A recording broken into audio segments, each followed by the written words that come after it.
Nine, nine, nine, nine, nine, nine, nine, nine, nine. Nine, nine, nine, nine, nine, nine, nine, nine, nine. Ay, nine, nine, nine, nine, nine. Nine, nine, nine, nine, nine, nine, nine, nine, nine, nine, nine. Hey now, hey, nine, nine, nine, nine, hey now, hey, nine, nine, nine, nine, nine, nine, nine, nine, nine, hey, nine, nine, nine, nine, nine, nine. Shalom, shalom, wonderful friends. I'm happy we've made it over the hump, over the 50% mark of the classes. We're here at session 26 on discipline, the psychology of discipline. I'm eager to learn from all of you and how you think about discipline in your lives, and what you've seen work well for you and for others that you've either taught or coached or worked with or parented, or the like. So let's start with a little poll question relevant to this conversation of discipline. Self-discipline works best for me if I change my thinking to align, change my feelings to align, have a partner in it with me, have a very clear goal to achieve. Think about a time where you needed to cultivate some self-discipline. Did you need to change your thinking, change your feelings, cultivate the emotional state, have a partner in it with you, have a very clear goal to achieve? Totally split. So interesting. 14% say change their thinking. 29% say change their feelings. 14% say have a partner with them. And 43% say have a very clear goal to achieve. And yes, that's right. This is very much Omer, the discipline to count the Omer consistently. Okay, friends, in today's session, we're going to veer into a more abstract psychological concept of discipline. Discipline is a multifaceted construct that encompasses intricate interactions among cognitive, control, motivation, emotional regulation, and even spiritual dimensions. These components work in concert to enable individuals to pursue their goals, often requiring significant mental effort and resilience. At its core, discipline hinges on the ability to manage competing demands and impulses effectively, demonstrating its complexity as both a psychological and practical skill. Central to discipline are the notions of self-control and executive function, both of which involve the prefrontal cortex's role in overriding immediate impulses in favor of long-term objectives. This process demands mental energy and deliberate focus, which can diminish over time due to what psychologists call ego depletion.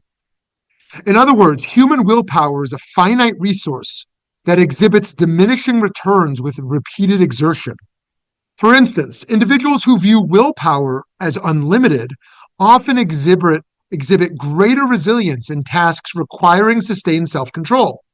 Indeed, beyond the desire to do something and the motivation to get started, there's a need to put in the work repeatedly, consistently, and enduringly, according to Denise Fournier in Why Discipline Matters.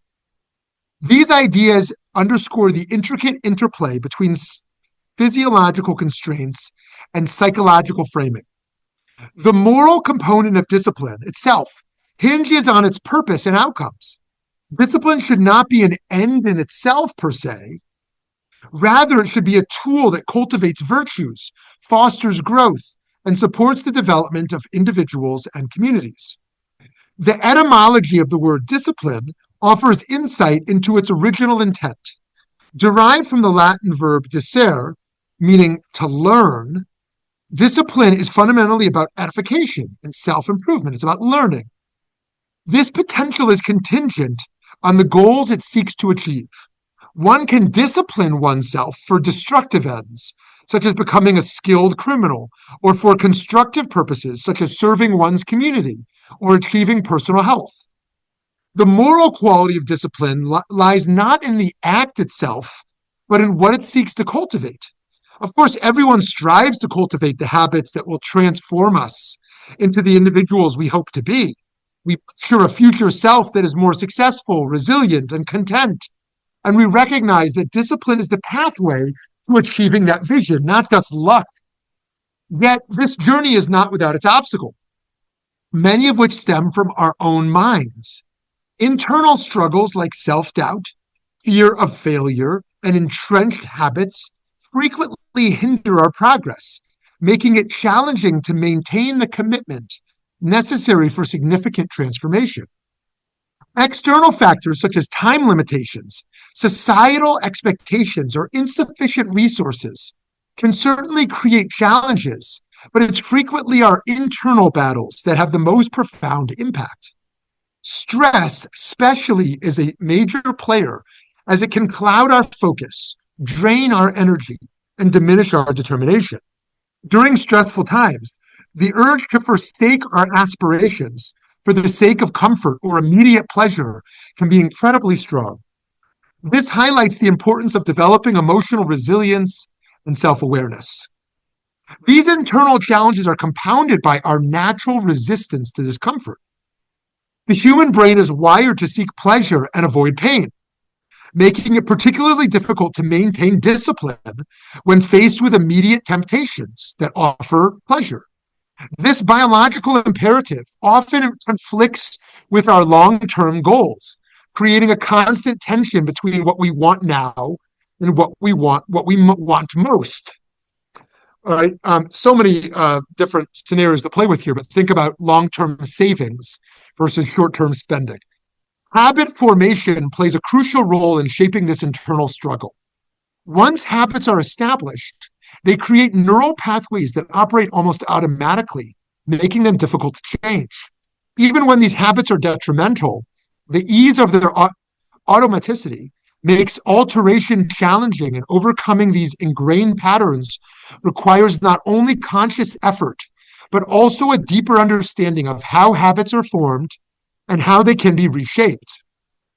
Techniques such as implementation intentions, where specific plans are made to trigger a desired behavior, and habit stacking, which builds new habits by linking them to established ones, provide effective strategies for leveraging existing routines as a foundation to introduce new positive behaviors. Moreover, our relationship with discipline itself often needs examination.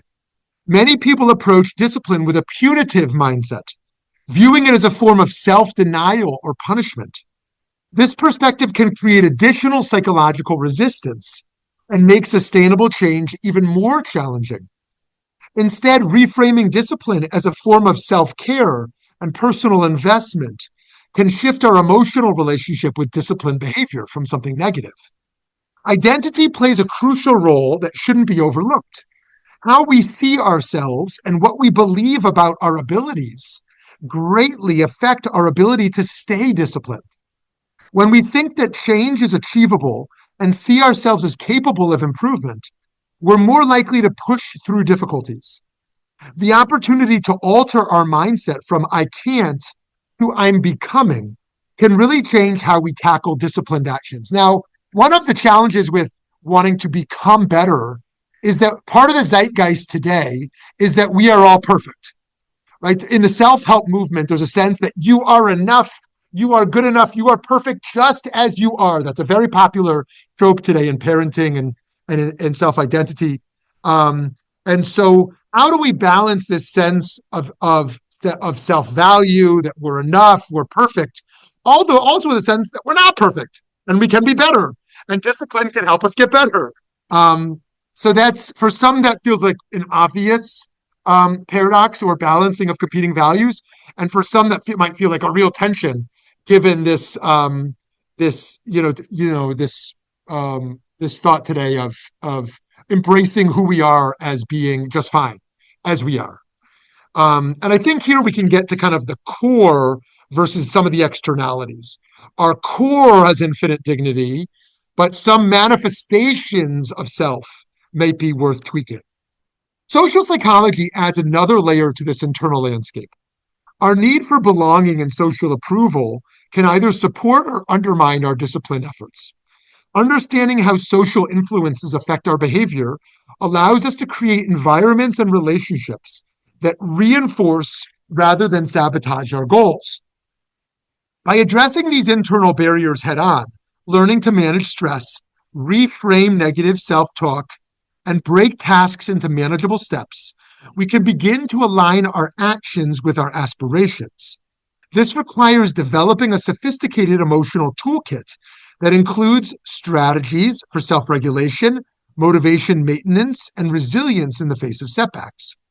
In this way, discipline becomes less about brute force and more about self-compassion and strategy.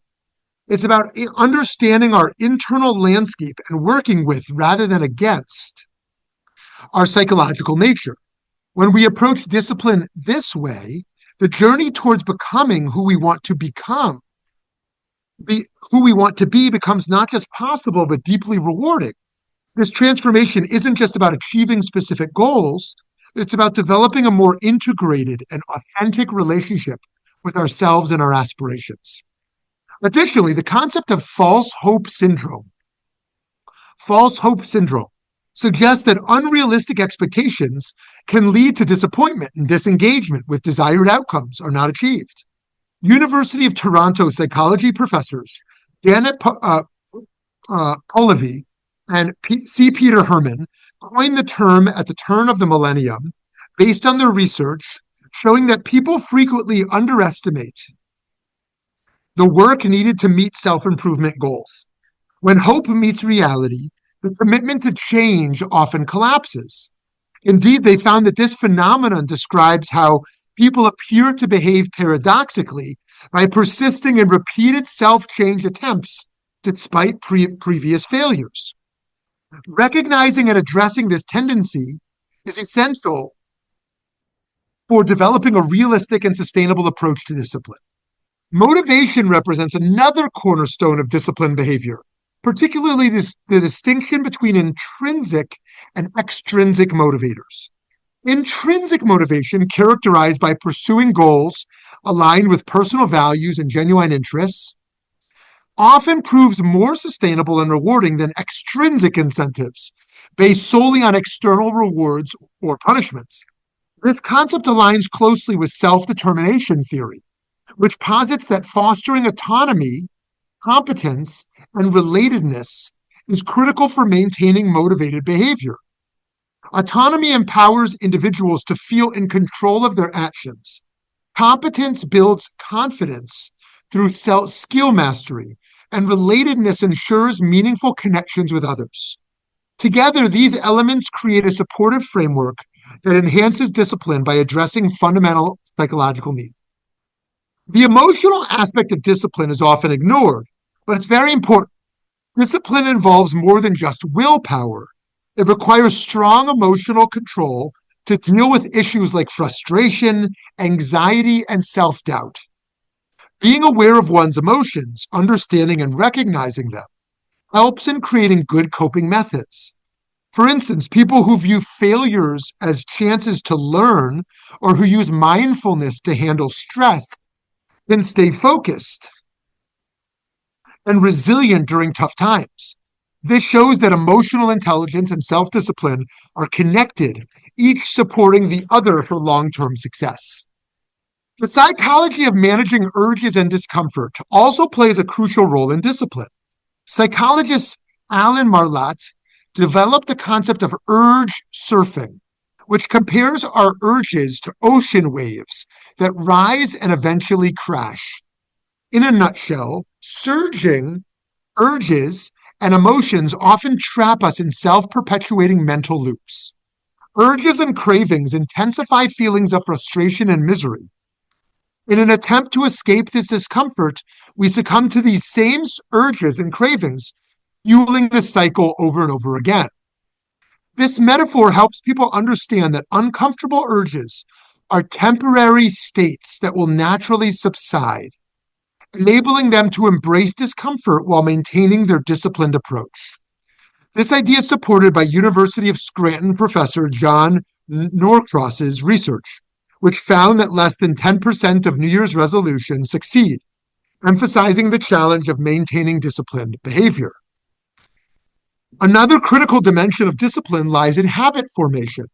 Habits automates behaviors, recognizing the cognitive load and reliance on conscious effort, thereby making disciplined actions more sustainable. Successful individuals often emphasize the importance of creating systems and routines that embed desired behaviors into their daily lives. For instance, a writer who commits to a specific time and place for writing each day transforms the act from a willpower-dependent decision into an ingrained routine.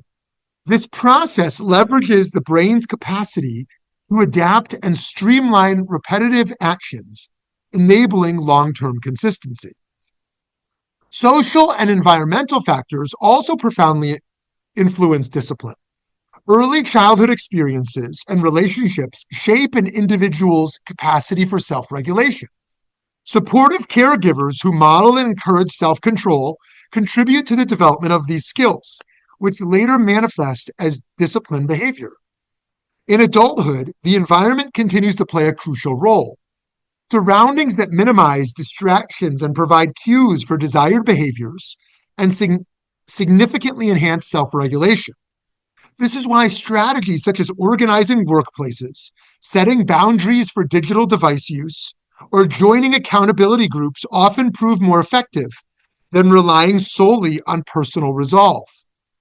The role of discipline in parenting deserves special attention as well.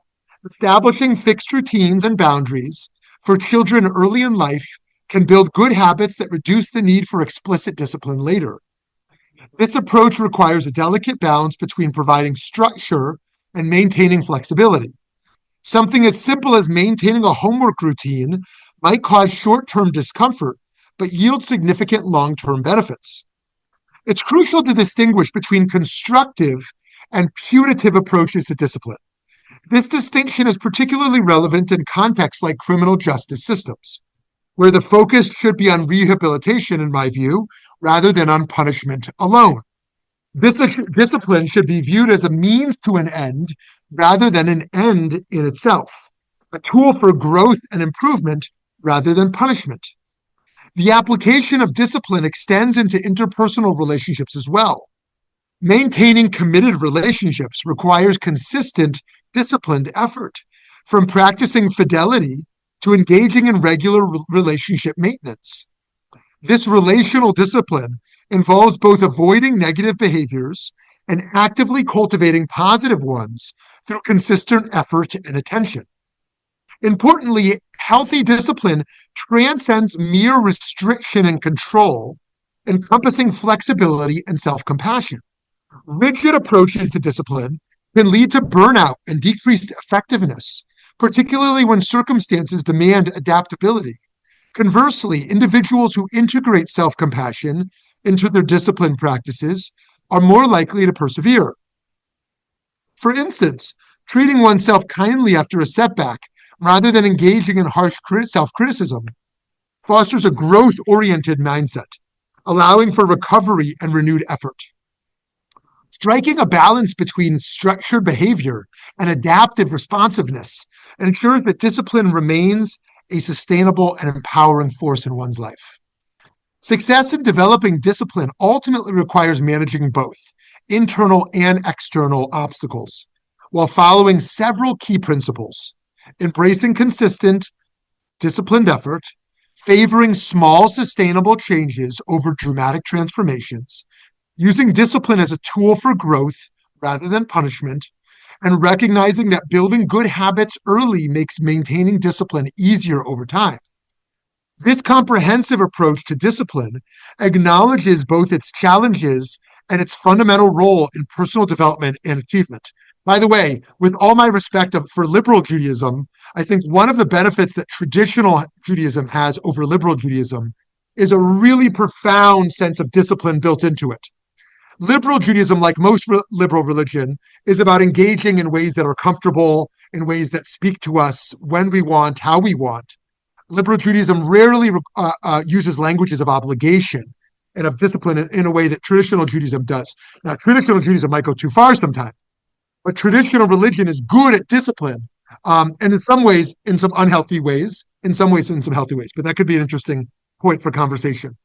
Discipline in relationships forms the bedrock of a lasting and meaningful partnership. Marriage, in particular, demands a commitment that goes far beyond the initial vows exchanged. It involves the discipline of showing up every day for your partner, even when life feels overwhelming and the demands of work, family, or personal challenges threaten to pull you in different directions. Maintaining a strong relationship requires consistent effort, not just in grand gestures, but in the everyday acts of kindness, patience, and communication that form the fabric of a shared life. Without this discipline, even the most loving relationships can falter under the weight of neglect or complacency. One of the most critical aspects of relational discipline is restraint, particularly in moments of anger or frustration. For some, this means confronting deep-seated habits or learned behaviors that can be destructive, such as physical or emotional aggression. Choosing not to lash out requires not only self-control, but also a commitment to personal growth and emotional regulation. It involves recognizing the destructive patterns that can erode trust and actively working to replace them with healthier ways of expressing frustration and resolving conflict. This kind of discipline is not easy, especially for those who have never seen it modeled, but it's essential for building a safe and supportive partnership. Consistent commitment is another cornerstone of relational discipline. It's not enough to simply avoid harm. Thriving relationships demand active participation and investment. This includes the discipline of making time for one another, even amidst busy schedules, and prioritizing the partnerships as a central focus of life. Whether it's scheduling date nights or taking time to truly listen to each other's thoughts and feelings, or simply being present during daily routines, these small but consistent acts of commitment reinforce the foundation of the relationship and help it endure through life's inevitable ups and downs. Strong relationships take a lot of dedication and effort. It's all about being open to change and growing together as individuals and as a couple. When people start a relationship, they certainly aren't perfect. They're still figuring things out. As we grow personally, our relationships need to grow as well. This means we have to look at ourselves and admit that when we're wrong and be brave enough to talk about what we need and expect from each other. It's also important to keep the relationship alive by finding new ways to bond, like sharing hobbies, deepening emotional connections, or even practicing spirituality together. Healthy relationships are about finding the right balance, making sure personal needs don't clash with what the relationship needs. Managing work and family responsibilities while still making time for love and facing life's up and downs while appreciating the happiness that a strong connection can bring. This ongoing journey requires attention, hard work, and intention. But for those who are dedicated, the benefits can be amazing. A relationship built on trust, respect, and a love that not only survives but grows over time.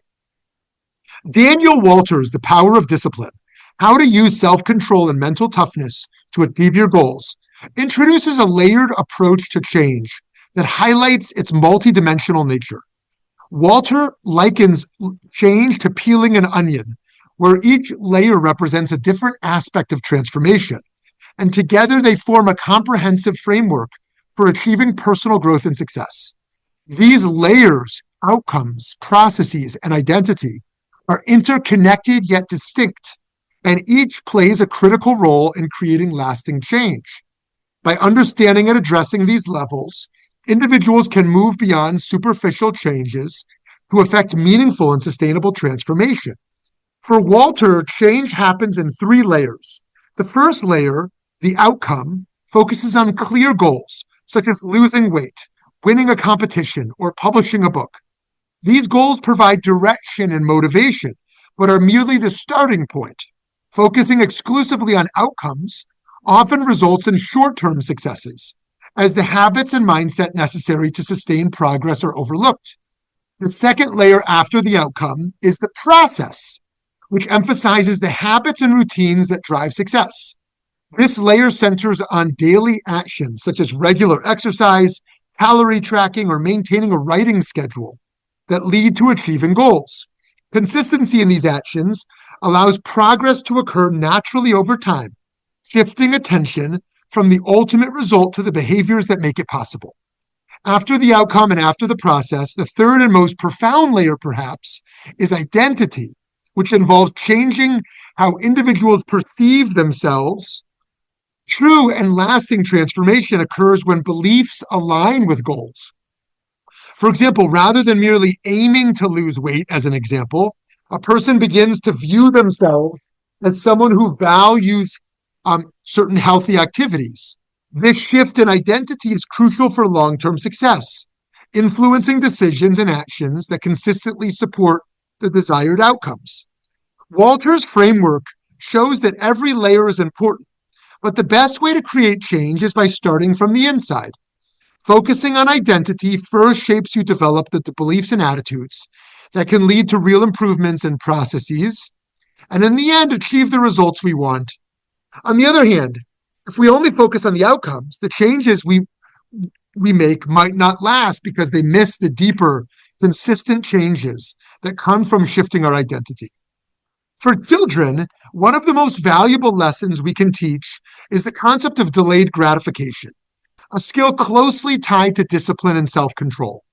By learning to wait for rewards, children develop resilience and the ability to prioritize long-term benefits over immediate desires. The Stanford Marshmallow Experiment. You remember that one? The Stanford Marshmallow Experiment, a landmark study in psychology, provides compelling evidence of the importance of delayed gratification. Conducted in 1972 by Walter Mischel at Stanford University, the study involved offering children a choice. They could eat one marshmallow immediately or wait for 15 minutes and receive 2 marshmallows. A retrospective on the study described it thusly. These studies demystified willpower and showed how self-control and emotion regulation could be enhanced, taught, and learned, beginning very early in life, even by children who initially had much difficulty delaying gratification. To be sure, the results revealed a significant connection between the ability to delay gratification and long-term success. Children who waited tended to perform better academically, maintain healthier relationships, and achieve greater career success compared to those who opted for immediate gratification. This research emphasized that self-control and the ability to resist short-term temptations are critical predictors of future achievement. I think one of the reasons I'm not always successful in my life is that one of the 3 most dominating images of my childhood is me just eating gummy bears and gummy worms. Like, I just think of myself everywhere I'm going eating gummies, right? Without much regulation. Decades later in 2011, researchers visited the original study to reevaluate its findings and explore new dimensions of the relationship between delayed gratification and success. The updated analysis confirmed the validity of the original results, but also shed light on additional factors that influence self-control. The 2011 study highlighted how environmental stability and trust play significant roles in a child's decision to delay gratification. For instance, children who grew up in more stable environments where promises were reliably kept were more likely to wait for the larger reward they could rely on later. This nuanced understanding suggests that fostering delayed gratification in children involves not only teaching them self-control, but also creating supportive and predictable environments. Teaching children delayed gratification offers benefits that extend far beyond immediate behavioral improvements. This skill serves as a foundation for critical life competencies, such as patience, goal setting, and emotional regulation. By practicing delayed gratification, children learn to manage frustration and persevere through challenges, abilities that are vital for navigating the complexities of adulthood. Whether it involves waiting to open a gift, saving money for a desired toy, or prioritizing homework over leisure activities, these small acts of restraint build the habits and mindset necessary for long-term success.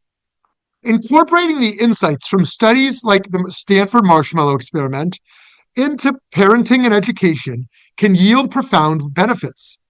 By encouraging children to delay gratification, rewarding their efforts, caregivers and educators can foster an environment where discipline becomes second nature. Coupled with creating reliable and stable surroundings, these practices can help children internalize the value of patience and develop the self-control needed to achieve their goals. As Norcross's research on resolutions and Mitchell's experiments on gratification illustrate, discipline is not simply about restriction, but about empowering individuals, starting with children, to make choices that align with their long-term aspirations. Baumeister's research also highlighted the interplay between willpower and stress. When under significant stress, the body activates the fight or flight response, a physiological mechanism designed to deal with immediate threats.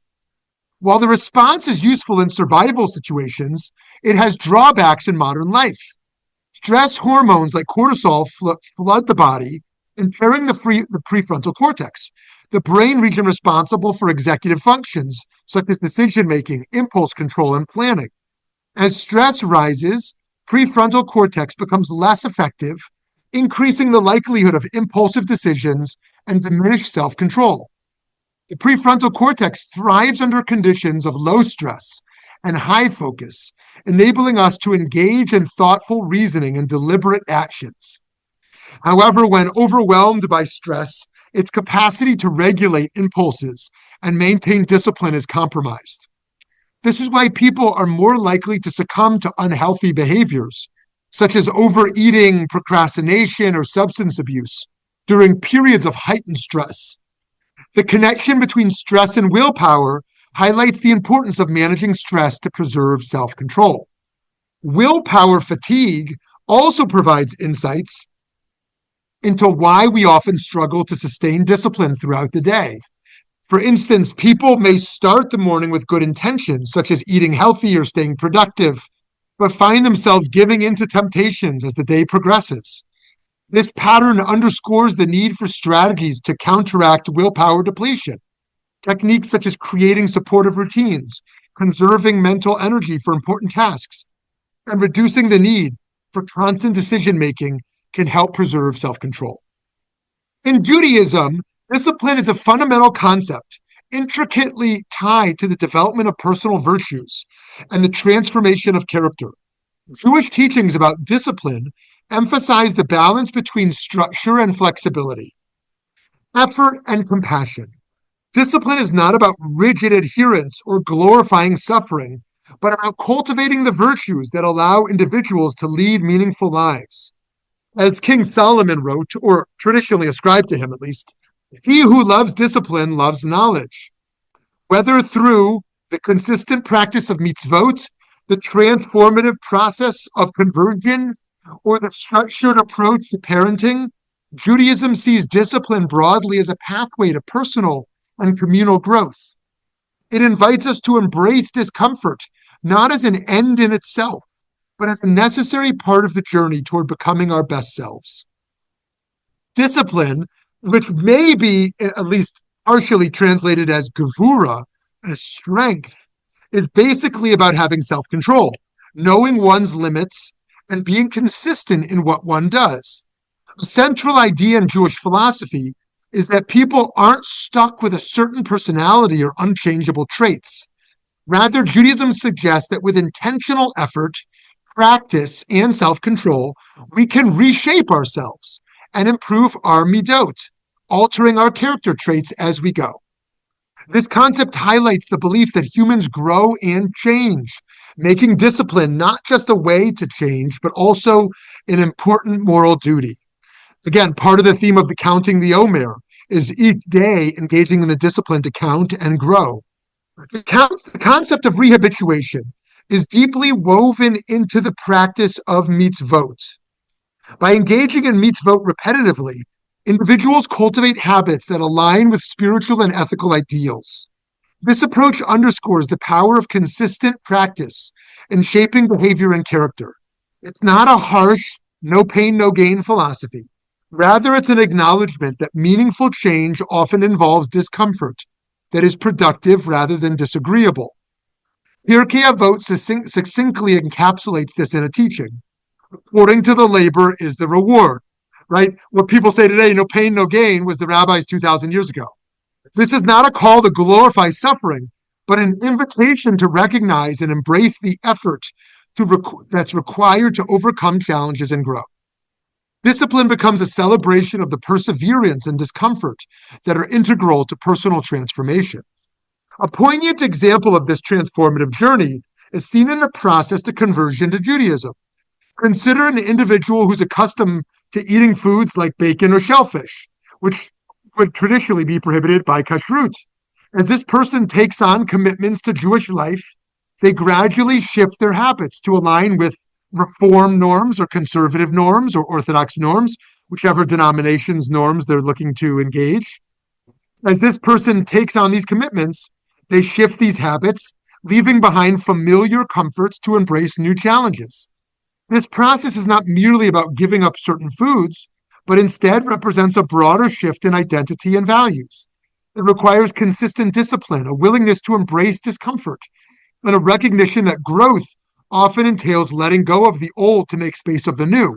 One of the reasons why a longer conversion process can benefit a conversion candidate rather than a short one, many people think a short one is most beneficial because it's nice, let them get through it, is that many people quickly slide in their growth when the conversion is over, right? There's this whole journey of support and classes and community, and they're taking on new practices, and then it ends, and the rabbi's attention, the conversion classes, that conversion community fall away. And it's very common that after one converts, they slide in their practices. And I personally don't agree with the Reform community's approach to say, here's a 1-year class, do the class, you're done. It's like you graduated. Here's your certificate. You go to the mikveh, you're done. I think that it should be tailored to individuals' needs and journeys, and not just be a one style fits all. Now the benefit to the Reform side is that sometimes in Orthodoxy, for example, it can be a very stretched out process that takes many years without transparency and without clear end in sight, and that could be problematic as well.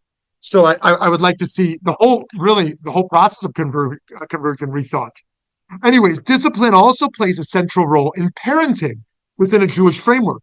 One of the key moral principles in raising children is the importance of removing excessive choices, especially in formative years. When children are given too much freedom, they can struggle to develop the structure and discipline needed to navigate challenges. By setting clear boundaries and cultivating certain fixed habits like acts of kindness, charitable giving, or showing respect, parents instill a sense of moral responsibility and discipline. This approach doesn't stifle creativity or individuality, but provides a foundation from which children can grow into ethical and disciplined adults. The small discomforts of adhering to these routines are balanced by the long-term benefits of cultivating strong moral character. So as we've seen, friends, discipline is a complex concept. And while it's often associated with growth and self-improvement, there are contexts, as we mentioned, where its applications can be problematic, particularly when it shifts from being rehabilitative to purely punitive. As we mentioned, in the criminal justice system, discipline often takes the form of punishment, with prisons functioning as spaces where individuals are controlled and confined rather than rehabilitated. This punitive model reflects a dominant societal view that discipline is synonymous with retribution, a notion that often fails to address the underlying causes of criminal behavior or offer paths for personal reforms. Similarly, in schools, punitive disciplinary measures, such as suspensions or harsh reprimands and detentions, can harm students, alienating them rather than fostering personal growth or accountability.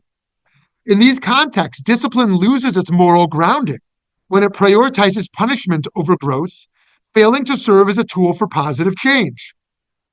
This critique resonates with the significant theories of Michel Foucault, particularly as articulated in his foundational text, Discipline and Punish, The Birth of the Prison. Foucault investigates the ways in which contemporary institutions, such as prisons, educational establishments, and workplaces, utilize disciplinary measures not for authentic reform or enlightenment, but rather as instruments of power and control. A pivotal moment of his thesis is the notion of the panopticon, a conceptual prison structure introduced by Jeremy Bentham, wherein a solitary guard can monitor all inmates without their awareness of being observed. This design fosters an omnipresent sense of surveillance, compelling individuals to self-regulate their actions out of apprehension, even in the absence of direct observation. Foucault employs the panopticon as a metaphor to illustrate the functioning of discipline within society at large, influencing individuals not through ethical development or comprehension, but through adherence in submission to authority. By the way, one of the things that can happen in dictatorships or tyrannies, I'm not mentioning anything right now in May of 2025 that might be happening in the world, is where governments start to monitor social media as kind of this looming surveillance mechanism to see who's going to get deported, who is crossing ideological boundaries, who is a threat to society. This examination extends beyond tangible institutions to investigate how societal conventions and power dynamics utilize discipline to uphold order. Foucault posits that the control mechanisms inherent in disciplinary systems frequently remain unnoticed as they become normalized and internalized. For example, in educational settings, strict timetables, standardized assessments, and hierarchical structures may foster conformity rather than stimulate creativity or critical analysis. Likewise, in professional environments, systems of performance evaluation and surveillance often emphasize productivity at the expense of employee well-being and autonomy. Foucault contends that these frameworks cultivate conditions in which individuals are conditioned to perceive control as an inherent and essential aspect of existence, right? And one of the things we should cherish about freedom in America is to break from some of the worst communist models and some of the worst models throughout history of that relate to control. Foucault's critique calls for a reassessment of the intentions and consequences of disciplinary practices. If the primary function of discipline is merely to enforce compliance, it risks evolving into a mechanism of oppression, inhibiting individuality and moral development. In the context of the criminal justice system, for instance, punitive approaches frequently overshadow rehabilitative initiatives, perpetuating cycles of recidivism. Consider the example of physical training. An individual may discipline themselves to complete a marathon, a process requiring dedication, effort, and resilience. The goal here is personal growth, achievement, and health. In contrast, someone can apply the same rigorous discipline to harmful ends, such as plotting violence or engaging in destructive behavior. This contrast underscores the importance of aligning discipline with ethical and constructive aims. Without this alignment, discipline can become a hollow exercise, disconnected from any meaningful moral framework. Friends, to conclude, discipline goes far beyond just getting things done or keeping things in check. It's actually a transformative force that can reshape both individuals, communities, and societies. When guided by meaningful goals and moral foundations, self-discipline becomes a powerful engine that builds character, deepens wisdom, and fosters a world of greater integrity and human connection.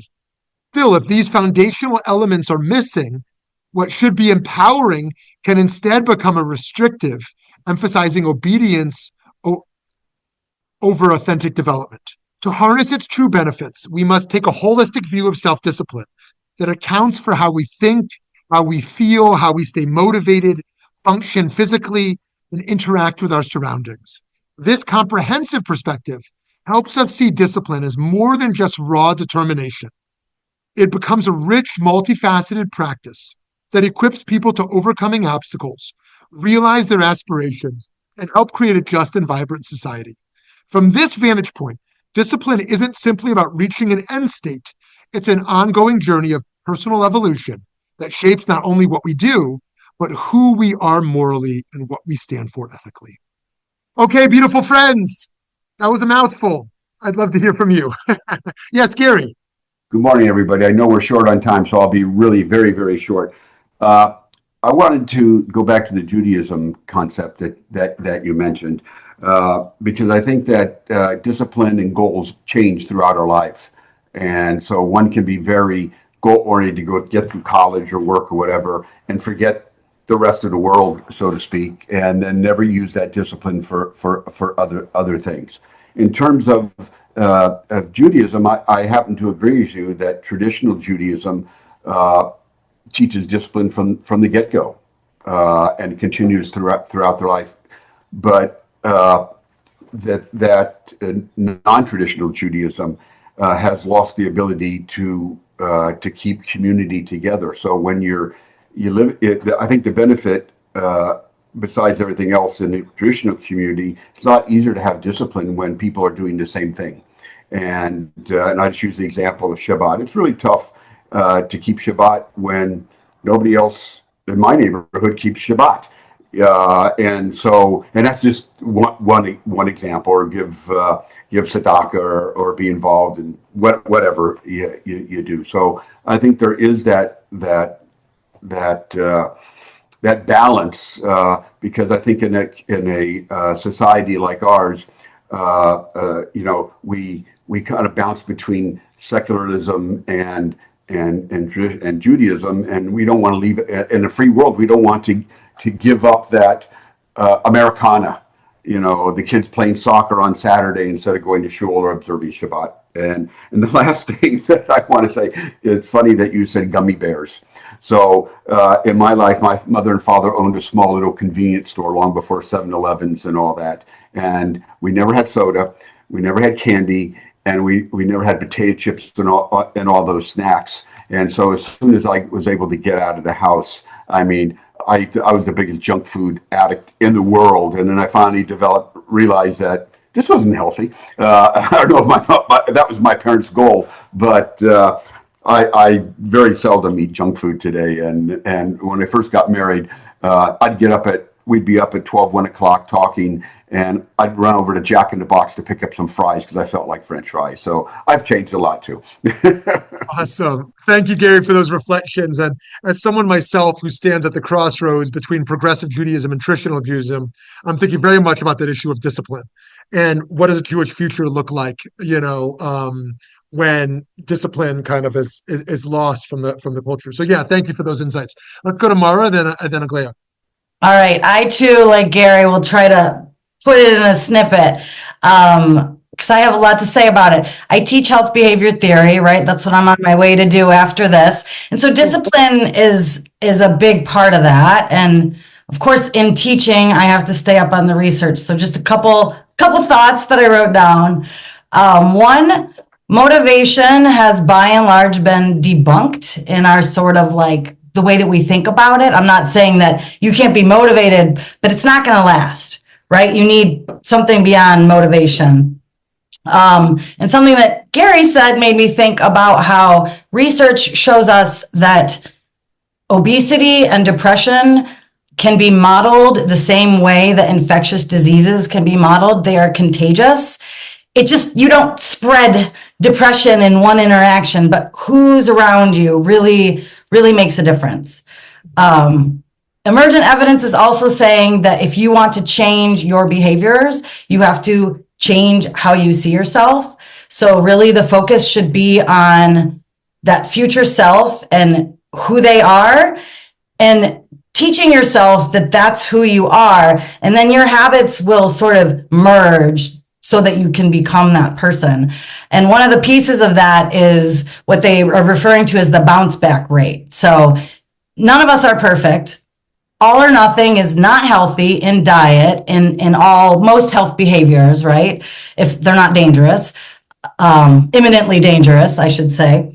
And so your ability to bounce back after you make an error is one of the most important things. So if you're trying to improve your diet and you go and eat something that's outside of your future self's diet, then you move on, you bounce back as quick as you can, because that sort of lamentation of like self-punishment is not helpful. It drives us in the opposite direction. And then the last thing I'll say, obviously in the healthcare world, I've applied a lot of these theories to like diet and nutrition and food, and applied them with raising my own son, right? And so I have made it a point to really instill that sort of inner discipline, right? I love that you were talking about gummy bears, because at the beginning of the new year, in October, I allowed Avi to buy a case of Sour Patch Kids. And he has been so good about making it's only half gone. Like, he eats one little bag per month.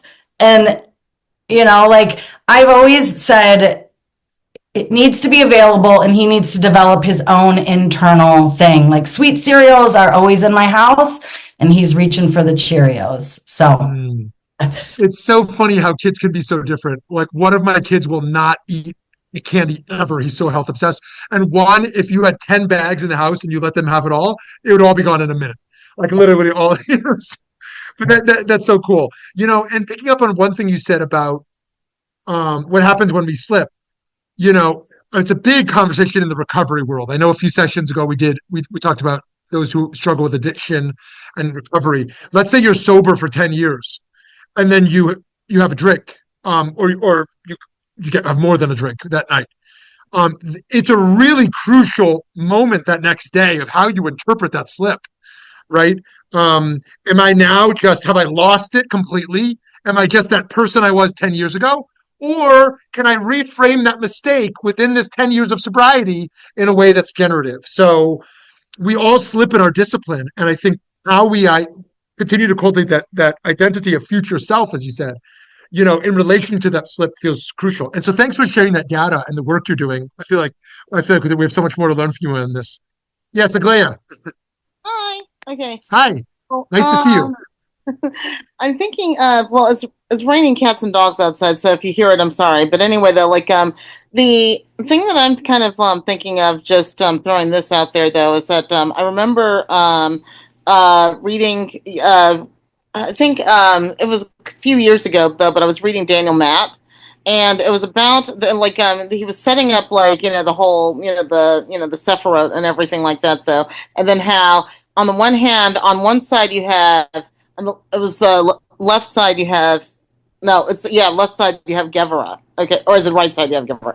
I can't remember. Okay, anyway, though, I'm losing my mind. Anyway, yeah. Hesed and Gevurah are basically the complementary pair, and so it's kind of like, and I think what he was describing, it goes on to say that the protector of Hesed, because loving kindness can be taken advantage of if there's no Gevurah, and Gevurah being disciplined is protector of Hesed, so that it's not, taken completely out of control.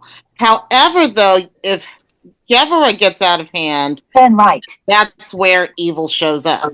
Like, evil starts entering the world when it gets completely out of hand. And so I got to thinking about that, especially since I've been thinking a lot lately about all of the weird things that can happen to people who, speak up and have their, ideas. And, some of us were forced into certain academic positions that we never wanted, to speak about ideas that are now being banned all over the place and everything else like that, which is why at this point I'm just like, okay, come get me. I don't care. I'll come and sign up.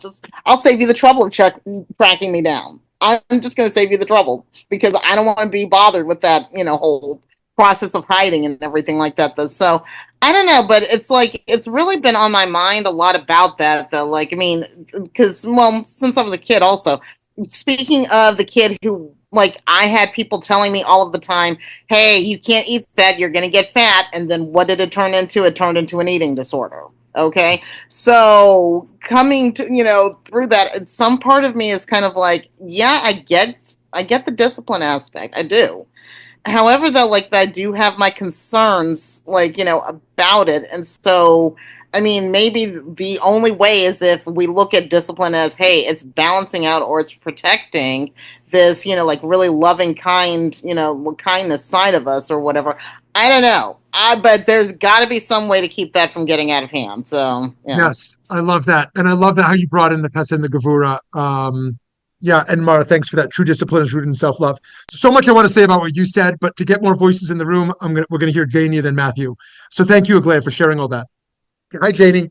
What I really what really touched me and started me thinking my week long thinks until next Tuesday is what you said about that discipline can be positive or negative. For example, somebody can be disciplined in planning revenge or violence or something like that, and it's so true of everything. Nothing is black and white. Everything has to involve our thinking, our sincere consideration of what it is that we're doing and why we're doing it. So thank you for that. Thank you, Janie. Love that. Thank you so much. Matthew, hi. I was thinking of raising children, the comments about setting limits, and realizing how when you're a grandparent, it is so different. Because now you have to respect the limits and discipline that the parents have and go against your grandparent desire to do a little bit more. Our granddaughter was getting her first iPhone like 5 years ago, and we had offered to do it, et cetera, et cetera. And then she wanted to trade up to a higher model. And of course, grandma and grandpa were willing to do that. And mommy said, no, if she wants to do it, she has to use her own money to do it. And how hard it was for us at times to not do certain things we would like to do, to respect the parents' rules. And with two of our other grandchildren, where there appear to be no rules and limits, where we set limits and say to the girls, you can each buy one. Well, mommy and daddy, no, grandma and grandpa. So it's a whole different form of limitation and discipline when you become a grandparent, which you will eventually do. But I defer to Gary and some of the others here about wonder if they have the same issues that you have to let the parents decide. Interesting. Thank you. Very interesting. Yes, I look forward to that, hopefully. Not for a So while. friends, yes, I got a little time, hopefully. So friends, next week we're going to look at the psychology of tribalism. Psychology of tribalism, very relevant to the state of the world today, and unpack that together. Thank you for your wonderful insights today and your beautiful presence, and I look forward to seeing you soon.